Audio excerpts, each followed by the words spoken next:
Hi friends, welcome to my channel. ఈరోజు video చాలా ఇంట్రెస్టింగ్గా ఉందండి. వీడియోని ఎక్కడ స్కిప్ చేయకుండా ఎండ్ వరకే చూసేయండి.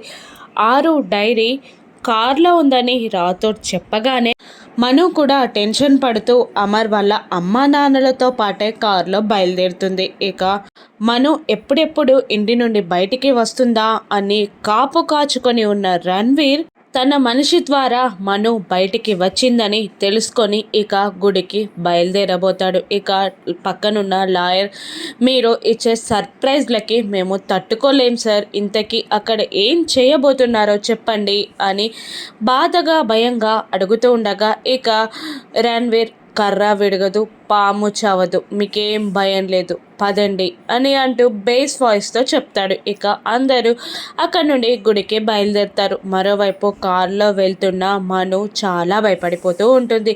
దేవుడా దేవుడా ప్లీజ్ దేవుడా, అమర్ ఆ డైరీ చూడకుండా ఆపు, ఈ ఒక్కసారి నన్ను గండం నుండి గట్టెక్కి అని మను టెన్షన్తో దేవునికి దండం పెట్టుకుంటూ ఉంటుంది. మరోవైపు రణ్వీర్ కూడా, దేవుడా నేను చేసే ఈ పని సక్సెస్ అవ్వాలి, ఈసారి మనోహరి నా చేతికి చిక్కాలి అని ఆయన కూడా దేవుణ్ణే ప్రార్థిస్తూ ఉంటాడు. ఇక మరోవైపు అమర్ బాగి ఇద్దరే కార్లో వెళ్తున్నా కూడా అమర్ బాగిని ఏమాత్రం పట్టించుకోడు. ఇక అదంతా చూస్తున్న బాగికి లోన్లీగా ఫీల్ అవుతూ ఉంటుంది.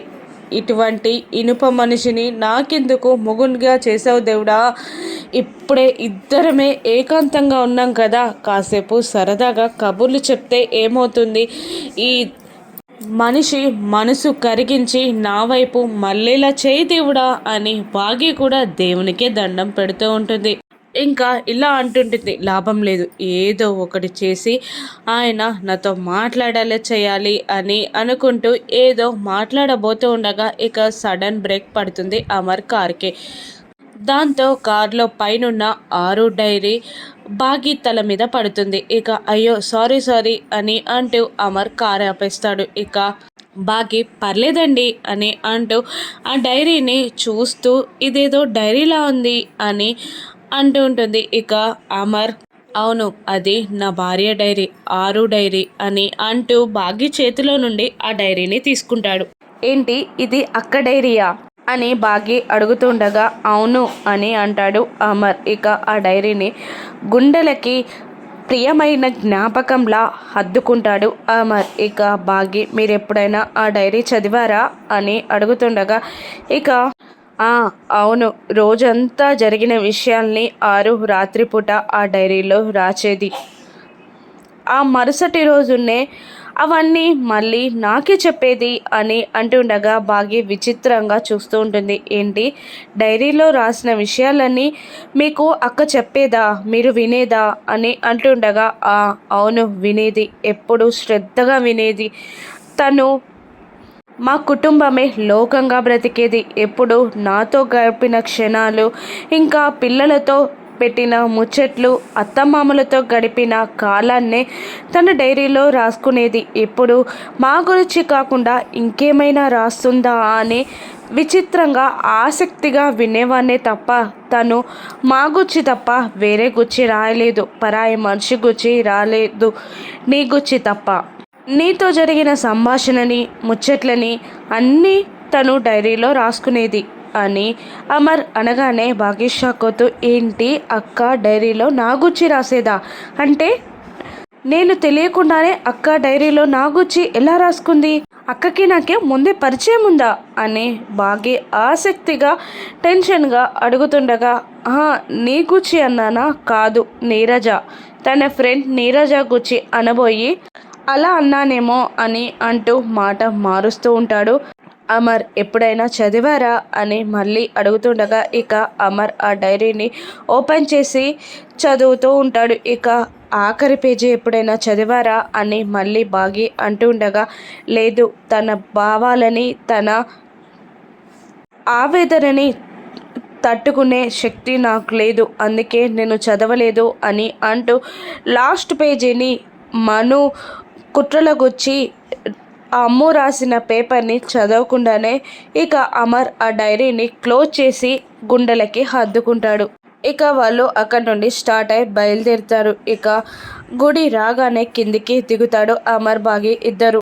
కిందికి దిగిన బాగిని ఇలా అడుగుతుంటాడు అమర్, వీళ్ళు ఇంకా రాలేదేంటి, వీళ్ళ కోసం వెయిట్ చేద్దామా, లోపలికి వెళ్దామా అని అమర్ అంటూ ఉండగా ఇక బాగి ఇలా అంటూ ఉంటుంది, రాముని అడుగు జాడలలో నడవడమే సీతమ్మ తల్లి పని, కానీ తనకి డైరెక్షన్స్ చెప్పడం కాదు అని బాగి అనగానే, లూజ్, నిన్ను సలహా అడగడం నాది తప్పు, నువ్వు దేనికైనా కరెక్ట్గా సమాధానం చెప్తావని నేను అడగడం, నువ్వు తింగరిగా సమాధానం చెప్పడం సరిపోయింది, ఇంకొకసారి నిన్ను అడిగితే అడుగు అని అంటూ కోపంగా నడుస్తుండగా, ఏమండి వస్తున్నాను ఆగండి, మీకేది అర్థం కాదు అని బాగి తనలో తానే అనుకుంటూ ఇక పరుగున వెళ్ళి మళ్ళీ అమర్ని గుద్దేస్తుంది. ఇక అమర్ మళ్ళీ కోపంగా, నీకు సరిగ్గా నడవడం రాదు, నాకు తింగరిగా నడిస్తే కోపం, అందుకనే నేను చెప్పేది విను, నీకు నాకు 2 మీటర్స్ డిస్టెన్స్ని మెయింటైన్ చేయి అని అమర్ అంటుంటాడు. దాంతో బాగి 7 అడుగులు నడిచాక ఈ 2 అడుగుల డిస్టెన్స్ ఎందుకండి అని అంటూ మళ్ళీ అమర్ దగ్గరికి రాబోతూ ఉండగా ఇక అమర్ కోపంగా చూస్తాడు బాగిని. ఓకే డిస్టెన్స్ మెయింటైన్ చేయడమే బెటర్ అని అంటూ వెళ్ళి దూరం నుండి నడుస్తూ ఉంటాడు. ఇక అలా వాళ్ళిద్దరూ కొన్ని అడుగులు వేశాక ఇక అమ్మ అని అంటూ బాగి తన కళ్ళని పట్టుకుంటుంది. ఏమైంది అని అంటూ మళ్ళీ అమర్ తన దగ్గరికి చేరుతాడు.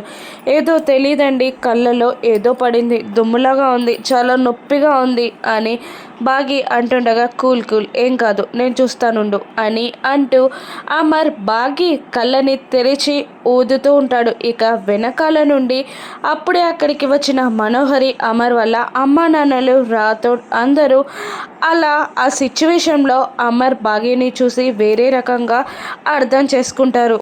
వాళ్ళిద్దరూ కిస్ చేసుకుంటున్నట్టు వెనకాల నుండి ఉన్న వాళ్లకు చూస్తున్న వాళ్లకు కనబడుతూ ఉంటుంది. ఇక రాథోడ్ సిగ్గుపడుతూ పెద్దవాళ్ళ పక్కకి వచ్చి నిలబడుతూ ఉంటాడు. మనోహరి కోపంగా చూస్తూ ఉంటుంది. ఇక వీళ్ళిద్దరూ కలిసిపోవాలి అనుకున్నాను, కానీ మరి ఇలా 10 మందిలో ఇలా కాదు అని అంటుండగా, అందులో తప్పేముందండి, తప్పేం లేదు, ఇక మనం వెళ్తే వాళ్ళు డిస్టర్బ్ అవుతారు, వెళ్దాం పదండి అని నిర్మలమ్మ గారు అంటూ ఉండగా, నాకు తెలుసు అక్కడ అటువంటిది ఏముండదు, అమర్ అటువంటి వాడు కాదు అని మను అంటుండగా ఇక రాథోడ్, మీకు అమర్ సార్ తెలుసు, కానీ మిస్సమ్మ వల్ల ఆయన తెలియదు కదా, అక్కడ ఆ పని చేస్తున్నది మిస్సమ్మ వల్ల ఆయన అని అంటూ ఉంటాడు రాథోడ్. ఇక తగ్గిందా నొప్పి అని అంటూ బాగి నుండి దూరంగా జరుగుతాడు అమర్. ఇక అదిగో వాళ్ళు వచ్చారు అని బాగి అమర్ ఇద్దరు ఒకేసారి వాళ్ళ వైపు చూస్తుండగా వెళ్ళిపోయే వాళ్ళు ఆగుతారు. అమ్మా నాన్న అని అంటూ అమర్ బాగి ఇద్దరు వాళ్ళ దగ్గరికి చేరుతారు.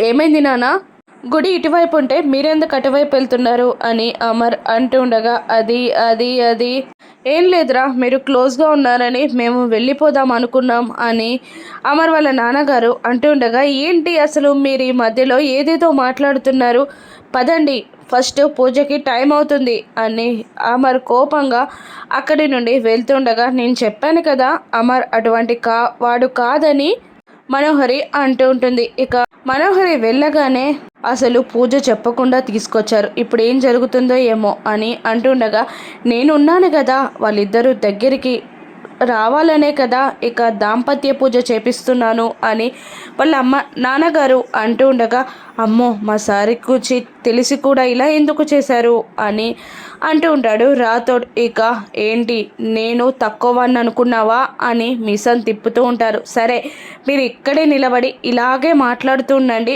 అమర్ వచ్చి వింటాడు అని నిర్మలమ్మ గారు అనగానే, అమ్మో వద్దు పదండి అని అంటూ మళ్ళీ భయంగా ముందుకు కదులుతూ ఉంటారు ఆ పెద్దవాళ్ళు.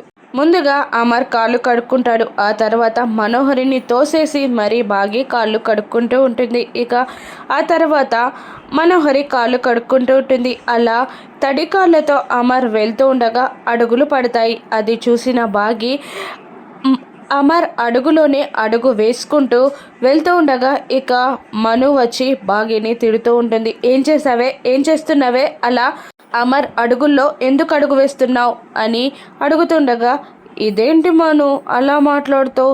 భర్త అడుగుజాడల్లో నడవాల్సింది భార్య కదా. అయినా నేను డిసప్పాయింట్ అయ్యాను.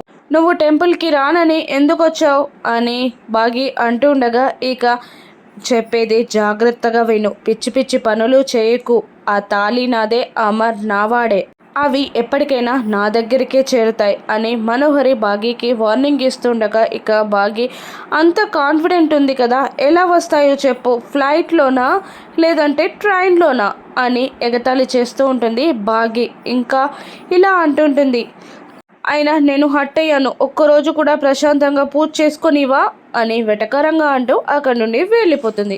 అలా అమర్ అడుగుల్లో అడుగు వేసుకుంటూ మళ్ళీ వచ్చి అమర్ని గుర్తేస్తుంది బాగి. ఇక పక్కన దూరాన నిలబడుతుంది. ఇక పెద్దవాళ్ళు అందరూ, మనోహరి అందరూ అక్కడికి వచ్చేస్తారు. ఇక అమర్ వాళ్ళ నాన్నగారు ఇద్దరు రాథోడ్ని ఒకసారి పంతులకి కాల్ చేయి, ఎక్కడున్నాడో కనుక్కో, అలాగే వచ్చేటప్పుడు కారులో పూజా సామాగ్రి ఉన్నాయి తీసుకురా అని చెప్తుంటారు. అలాగే అని అంటూ రాథోడ్ పంతులకి కాల్ చేయగా, పంతులు నేను ఆల్రెడీ కొడైకెనాల్ వెళ్ళిపోయాను, మా అన్నయ్యకి చెప్పాను టైంకి వచ్చేస్తాడు అని జగన్నాథ శర్మ అని కూడా చెప్పేస్తాడు.